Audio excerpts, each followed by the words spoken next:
Beyond heartbreaking, and the emotion I have today really is more of anger than anything else. Toledo Mayor Wade Kapsakavich speaking out tonight about the city's latest homicide, a baby shot and killed. Her name, Desire Hughes. The shooting happened on Hillcrest Avenue and Jackman Road about 8 o'clock last night. According to Toledo police, Desire was riding in a car seat in a car driven by her father, Jeremiah Hughes. At some point, somebody in another vehicle came up next to them and fired shots into the car. Desire was taken to the hospital and later died due to the gunshot wound to the chest. Her father was grazed by the bullet, was treated and released from the hospital. Melissa? Of course, our team has been all over this today. We have live team coverage. Michael Sandlin and Madeline Watkins have been following this story all day. Michael talked to an angry mayor and Toledo police about the violence, and Madeline talked to people in the neighborhood where Desire was shot. But first, I want to start with you, Michael. The community is very upset about this, but what did the mayor and police tell you? Well, Melissa, this is the second time that a child has been killed in a drive-by shooting in the last 2 months, and that's what makes the mayor angry. He says these shootings are most likely gang-related, and he says he plans to put a stop to children getting caught in the crosshairs of violence. It's not fair whether it's the 10-year-old back in February or the 7-month-old last night, that a young person loses her life because of the bad decisions made by the grown-ups in her life. Mayor Wade Kapsakavich says other than domestic violence, every homicide this year has been gang or drug-related. He plans to increase targeted police raids in neighborhoods and believes that's helping keep this year's homicide numbers lower than last, with 20 at this time last year compared to 13 this year. You should expect that they are going to be happening all throughout the year in every neighborhood. I was scheduled to have a meeting with Toledo Police Chief George Krall, but he was called away to other business only minutes before our meeting. Instead, I talked to Sergeant Adam Fish, who told me it's too early in the investigation to say whether the shooting really is gang or drug related. There are no suspects and very little evidence, and they say they need the public's help.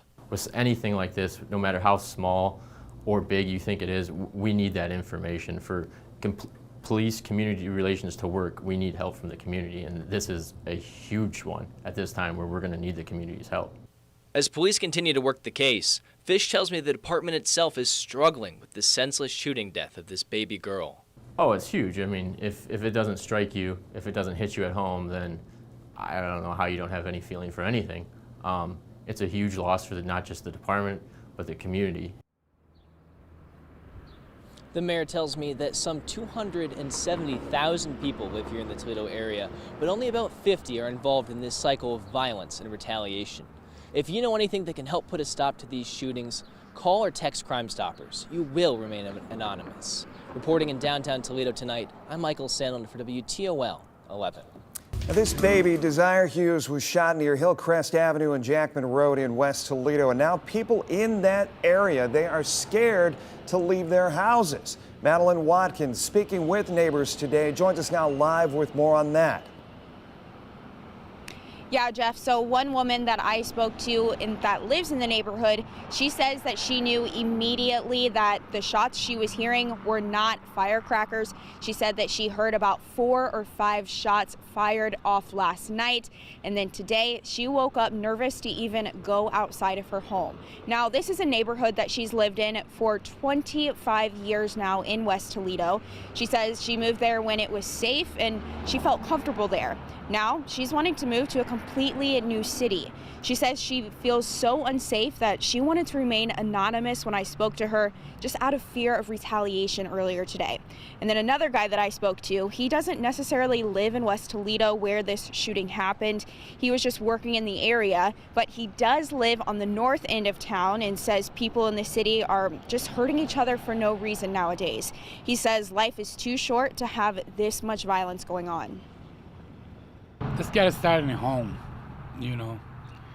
People got to talk to the kids and everybody try to get along.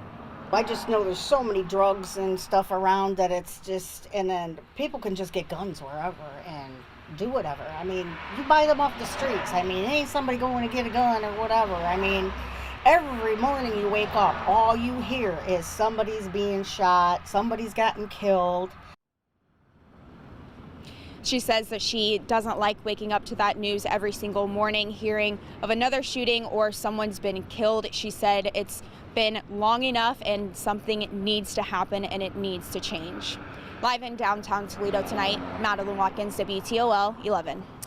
The president of the West Toledo Neighborhood Association releasing a statement today in response to this death. It reads in part, "We are losing young, innocent children. We hope that the perpetrator is caught and our court serves the justice that they so deserve. Life is precious, and more of the innocent children are becoming the victims." And it's not the first time. Today's homicide is similar to one that happened earlier this year, last night's homicide, when another child was shot and killed while she was riding in a car. Police are still searching for the killer of 10-year-old Demaya Ezel. She was a fourth grader at Glenwood Elementary, shot in her uncle's car in a drive-by back in February in the Old West End. If you can help police and give some justice to these families, again, call Crime Stoppers.